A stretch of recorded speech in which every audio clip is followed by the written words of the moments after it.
Les normes du dessin technique. Bonjour et bienvenue dans cette nouvelle vidéo. Aujourd'hui, je vais vous présenter un petit peu les normes qu'on utilise dans le dessin technique. Et si ça vous intéresse, restez bien jusqu'à la fin de la vidéo parce que vous pourrez rejoindre vraiment un apprentissage complet. Donc, je vais vous partager sans plus tarder mon écran et on va parler un petit peu de tout ce qu'on peut trouver au niveau des normes. Alors, c'est parti. Donc, au niveau des normes de dessin, on peut parler un petit peu des cartouches. Alors, on a déjà par rapport au format. Alors, le format, bien évidemment, vous pouvez travailler sur du A4, du A3, et au-delà, on va parler de A2, de A1, de A0, et voir des formats plus importants si besoin. Mais ce sont les formats, on va dire, normés. Donc bien sûr le A4 ça va être du 21-29-7, donc en millimètres ça va être 210-297, le A3 on va être sur du 297-420, etc. Bref, moi ce que je me suis amusé à faire, c'est un petit bloc comme ça, où en fait vous pouvez choisir ici, voilà par exemple, ça c'est les formats qui reviennent le plus. Ça, c'est les formats grand plan, c'est-à-dire que A1, voilà, on choisit un petit peu et on va pouvoir étirer selon la norme les choses. En fait, vous voyez, ce qu'il faut retenir globalement, c'est que si vous faites du A1 en 840, c'est la hauteur, ici 840, ici. Voilà, vous pouvez faire 840 ou 594. Ça, ce sont des formats un peu plus standard, et en fait ce qui se passe c'est quand vous allez réduire ici, vous voyez si je suis en A3, simplement ce qui se passe c'est qu'on va agrandir de 210 mm à chaque fois, soit en fait tout simplement la longueur du cartouche, la largeur du cartouche, ce qui fait que je peux facilement dimensionner mon plan et je n'ai plus qu'à parler du cartouche. Alors le cartouche, donc, comme tous mes outils que je vous présente là à l'écran, vous avez possibilité de les récupérer sur ma plateforme, donc je vous remets le lien, mais en fait, voilà, ça vous permet d'avoir des cartouches type, des pages type comme je vous l'ai montré ici, qui permet de s'adapter facilement. Niveau du cartouche, qu'est-ce qu'on peut dire?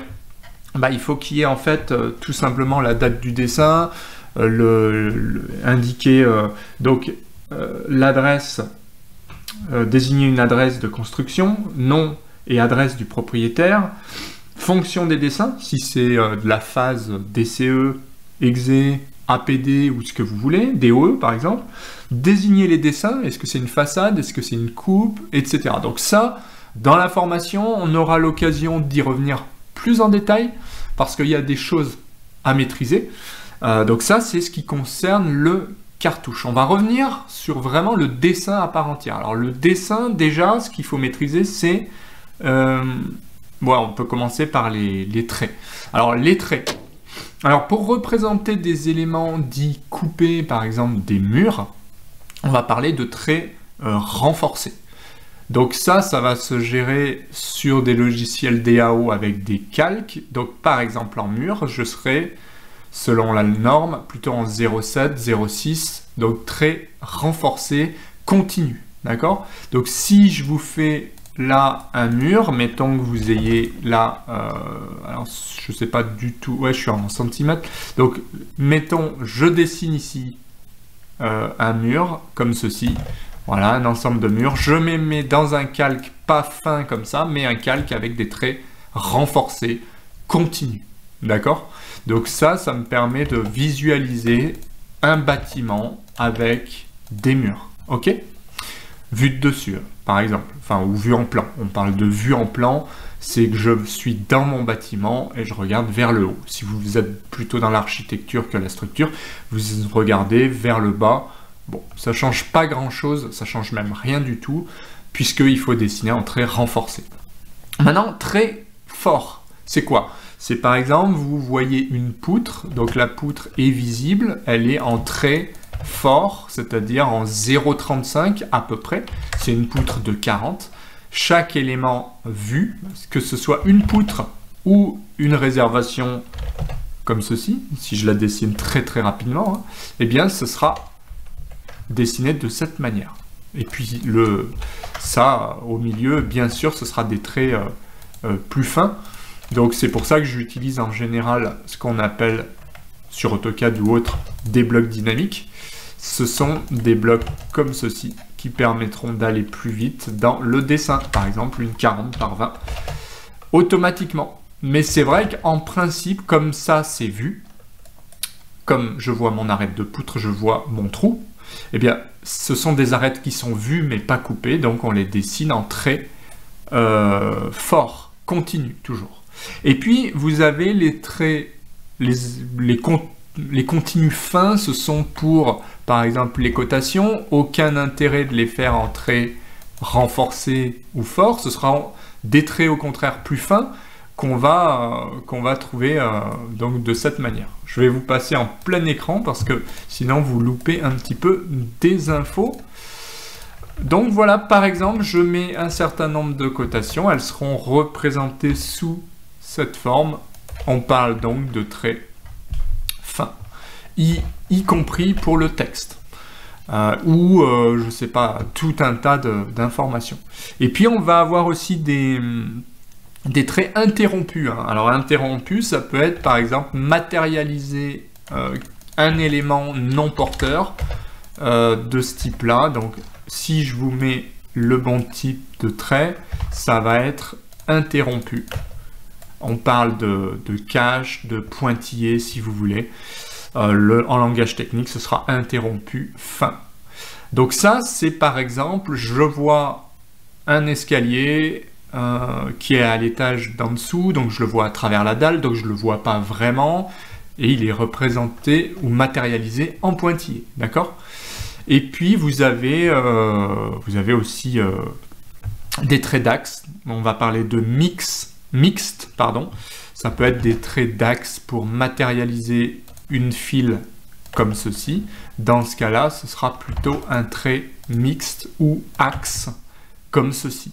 Je ne vais pas, dans cette formation, aller plus loin, mais sachez qu'il y a pas mal de choses à maîtriser sur le sujet.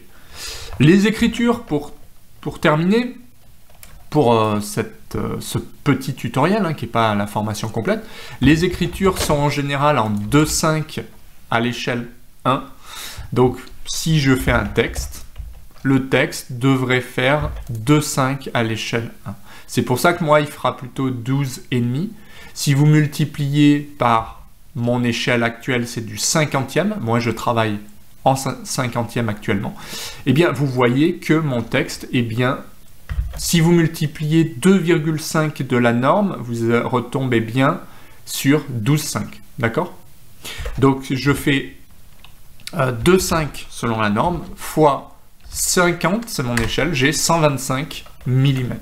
Donc, comme je suis en centimètres, j'ai bien 12,5. D'accord? Ça, c'est la norme. Rien ne vous empêche de faire des textes en plus gros. Donc, selon la norme, c'est quoi? C'est 2,5. Donc, si vous travaillez à 1 pour 1, ce sera ça. Rien ne vous empêche de dire, moi, je préfère faire du 2,4 pour certains éléments, voire du 3 pour des titres. Ou au-delà. Mais effectivement, 2,5, c'est ce qui va bien pour une échelle de 1. Et on le multiplie, par exemple, si vous faites une échelle au 25e, simplement, vous le multipliez par 25, ou 2,5 si vous êtes en centimètres, et ça vous donne votre échelle, en fait. Voilà, c'est pour ça que moi, si je décide d'être au 50e, je fais 12,5, et là, j'ai un texte qui va très très bien. On le voit, hein, ça peut matérialiser par exemple un repère de mur M1 ici.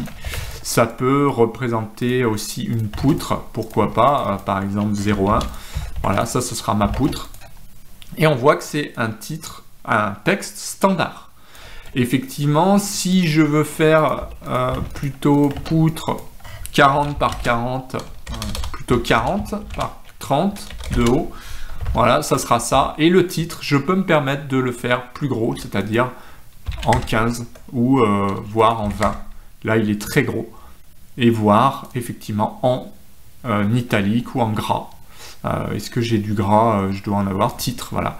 Donc, vous voyez, là, j'ai un gros repérage et j'ai mon texte normalisé. Ça, il n'y a pas vraiment de souci là-dessus. Chacun fera un peu comme il veut. On peut très bien se dire que les textes importants de repérage peuvent être représentés comme ceci. Il n'y a pas de norme absolue là-dessus, mais je voulais quand même vous en parler. Donc voilà ce qu'on pouvait dire pour cette première partie. Si les outils vous intéressent, à savoir des blocs dynamiques, les gabarits, vous pouvez cliquer sur le lien. Si vous voulez vraiment apprendre la technique et maîtriser vraiment le dessin technique avec le métier de dessinateur, qu'est-ce que c'est, comment on lit un plan, comment on fait la synthèse de documents, comment on maîtrise en fait un plan technique sur n'importe quel logiciel, voire pour dessiner à la main, eh bien je vous recommande de cliquer sur le lien qui s'affiche. C'est vraiment la nouvelle formation qui vous permettra d'y accéder, que vous soyez en reconversion ou en débutant, ça répond tout à fait aux besoins.